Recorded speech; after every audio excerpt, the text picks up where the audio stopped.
আসসালামু আলাইকুম। এক প্রিয় বোন উনি বলেছেন ডিম্বাণু 13% থাকলে গর্ভধারণ হবে কিনা।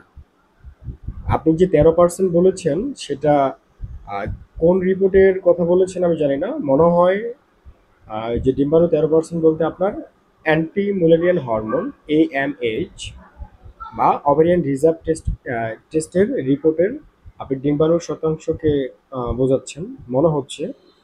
তো যাক, আপনার গর্ভধারণ হবে কিনা তা শুধু আপনার এই শতাংশ দেখে বলা আদৌ সম্ভব না।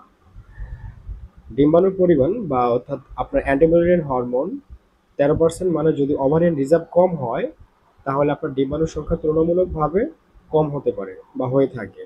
ডিম্বাণুর গুণগত মান অর্থাৎ বয়স, হরমোনাল ভারসাম্য, হ্যাঁ, prolactin hormone, follicular stimulating hormone, luteinising hormone, বা পিসিওএস এর সমস্যা, থাইরয়েডের সমস্যা, এসবের উপর প্রভাব ফেলে সাধারণত।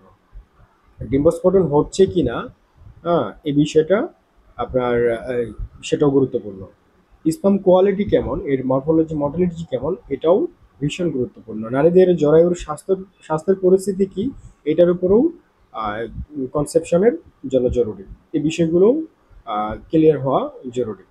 তো যাক, এই অবস্থায় আপনার পরামর্শ, যদি আপনার 6 মাস বা তারও বেশি সময় ধরে চেষ্টা করার পরও আপনি গর্ভধারণ করতে পারছেন না, সেক্ষেত্রে অবশ্যই আপনার আহ, উম, চিকিৎসকের শরণাপন্ন হয়ে সেই অনুসারে পরামর্শ নিতে হবে এবং চিকিৎসা গ্রহণ করতে হবে। আপনার স্বাস্থ্যকর ওজন বজায় রাখতে হবে। নিয়মিত ডিম্বস্ফোটন হচ্ছে কিনা সেটাও জানাটা জরুরি। অবশ্যই সর্বোপরি যদি গর্ভধারণ করানোর চেষ্টা করেন, অবশ্যই আপনার জীবনযাত্রা, ব্যায়াম এবং মেডিসিন 3টা বিষয় আপনাকে সমানতালে অ্যাক্টিভ হতে হবে। ভালো থাকবেন। আসসালামু আলাইকুম।